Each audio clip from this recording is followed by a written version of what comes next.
Hey guys, what's up? It's me, MTG Skill, here with another video for you today. And in today's video, I'm going to be covering a lot of things, including some of the Theros spoilers we've been having. I'm going to go over some of the price drops and some of the recent cards that I've been talking about. Alright, so the first card is Kalonian Hydra. Now this card has dropped $10. It's been sitting at $35 for basically ever since it came out, and it just took the drop down to $25. So I was right about that. Not to be prideful, but I made a video saying to drop this, and it did drop. Alright, next is Thoughtseize. I made a video about this like 2 days ago, and it was sitting at 6C, telling everybody that it was going to drop, and everyone knew it was, I'm just saying. But yeah, the price just got cut in half. I mean, man, that thing is dropping. And you can pre-order the Theros Thoughtseize for only $25, so that's kind of cool. And so, yep, as you can see, I have the pricing history. It's been sitting at, for the past 106 weeks and more, it's been sitting at $50, this $50, $60 range. And man, as of a reprint, it just gets cut in half. It's amazing. Now, as you've been seeing, some people have probably been posting the spoilers and stuff, but I want to make a video covering it too. One of the first spoilers of the, well, not one of the first ones, but one of the first spoilers I'm going to go over is Elspeth, Sun Champion. Now, Elspeth is looking okay. Not amazing, but not like bad. It's kind of like it's decent. Okay, well, let's just dive into it. Its loyalty is 4, and it's a 6 casting cost, which is pretty expensive. It's 4 of, oh, what's it called? Crap. 4. Oh, this 4 colorless. There we go. That was dumb. Sorry.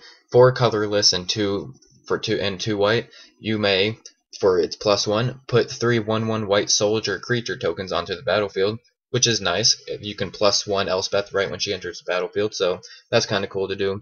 Or -3, destroy all creatures with power 4 or greater. Now that's huge because that's basically going to wipe the board.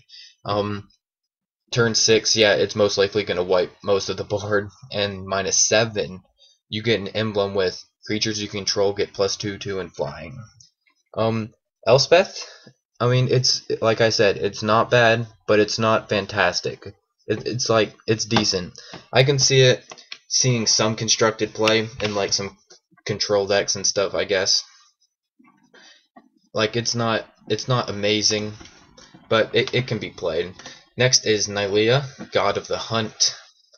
God of the Hunt. Alright, so it's a god, obviously. This is the green god.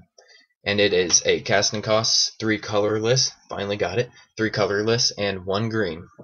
And it is a 6/6, which is huge for turn 4. But it is indestructible. As long as your devotion to green is less than 5, Nilaya isn't a creature. And I guess it'll display devotion like each forest or G in your mana pool, in your mana costs each G in the mana cost of permanents you control counts towards your devotion to green. Other creatures you control have trample. And then for 3 and a green, target creature gets +2/+2 until end of turn.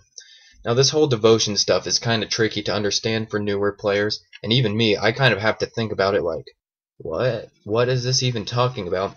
And I guess a devotion is, it's like your color of mana. Each G in the mana cost of permanents you control counts towards your devotion to green. So yeah, I guess that would be 1 devotion then, since there's like 1 G in the mana cost. I mean, even if if you play, and for the colorless, if you play more if you play more green or more forest, I guess you get more devotion. I don't know, if someone could help me explain that better in the comments, that would be wonderful, because I don't want to be leading people off. Then we have Polyukranos World Eater. And this is for a 5/5, 2 colorless and 2 green, and it has double X and a forest and a green for monstrosity. If this creature isn't monstrous, when Polyukranos World Eater becomes monstrous, it deals X damage divided as you choose among any number of target creatures your opponent control. Each of those creatures deals damage equal to its power to Polyukranos. Lots of text and lots of stuff going on. So basically, when this card becomes monstrous, like you pay its X cost and everything, and you pay its monstrosity cost, when it becomes monstrous, it deals X damage divided as you choose among any number of target creatures your opponents control. And so X is obviously X, and then each of those creatures deals damage equal to its power back to Polukranos.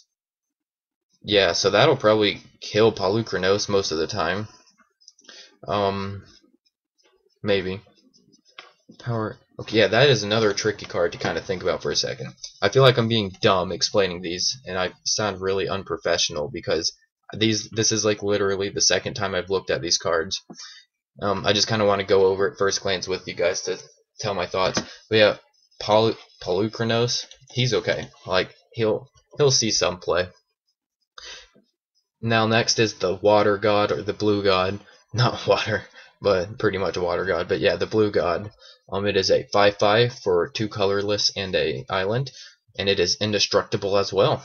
As long as your devotion to blue is less than 5, Thassa isn't a creature, and each blue in the mana cost of permanents you control counts towards your devotion to blue. Man, at the beginning of your upkeep, scry 1. Oh, cool, scry 1. And then for 1, you target creature you control can't be blocked this turn. Now I'm gonna look it up just to make sure, but I'm pretty sure Scribe is that thing where you look up like the top cards of your library. I'm just gonna look up Scribe. Magic. Oh, I've looked it. Oh yeah, I looked this up a while ago. Okay, Scry is an ability that allows player to take a number of cards where X is the Scry number and reorder. Okay, so if it says Scry 1. Okay, yeah, so where's the card name? Thassa has Scry 1. Okay, so basically it's at the beginning of your upkeep. Okay, so at all of your upkeeps you scry for 1. So where you take, okay, so basically you take 1 card and reorder the cards in any way possible on top of his or her library and place them back. Dang, these abilities. Okay, I don't really understand a lot of these. I never really, I guess Scribe was a thing a while ago too, and I didn't play a long time ago. And they don't have the text for Cerebus. Great. I feel like I did a really bad job of explaining these cards, and I really did do a really bad job of explaining these cards, because these are really weird abilities and devotions. I just need to understand it and take a couple seconds more to look at them. Yeah, if you guys could help me understand devotion, I guess like explain it better, because I kind of understand what it means, but if anybody has like really good knowledge of that and Scry, if you could leave in the comments, that would be great. Everyone could see it, because I'm sure I can't be the only one that looks at these cards right now and think, what does that kind of mean? Like, a lot of these cards have weird abilities, and I'm not like a new player, and I'm not a beginner in Magic that doesn't understand cards and stuff. Like this is supposed to be considered an advanced set, as what Wizard said, and I guess this is what they mean, because I even have a hard time understanding these. So yeah, I'm sure I'm not the only one that's having trouble understanding some of these cards. So if you're really knowledgeable, if you could leave a comment, I would love to read it, and I'm sure a whole bunch of other people would love to see it too, to help explain what Scry is easier to understand, but like monstrosity, that's easy to understand, but mainly like the devotions. The devotion is the big thing. So yeah, I hope you guys enjoyed this video. This video was supposed to be mainly just about the Kalonian Hydra and Thoughtseize dropping, but I guess I kind of made it a mythic rare of Theros review. I don't know. Alright, this was a really bad video. Alright, I'll talk to you guys later. See you tomorrow.